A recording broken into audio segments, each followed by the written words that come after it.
Detik-detik serangan artileri Rusia menghantam posisi tentara Ukraina yang sedang berkumpul.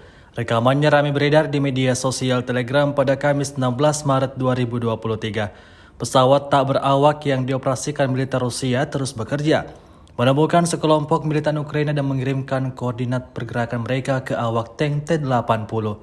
Pejuang Rusia langsung mengambil posisi menembak, membidik sasaran dan mengirimkan proyektil langsung ke kerumunan, seperti yang terlihat dalam rekaman. Dari sejumlah prajurit yang ada di kerumunan tersebut, hanya satu yang tersisa dan berhasil selamat.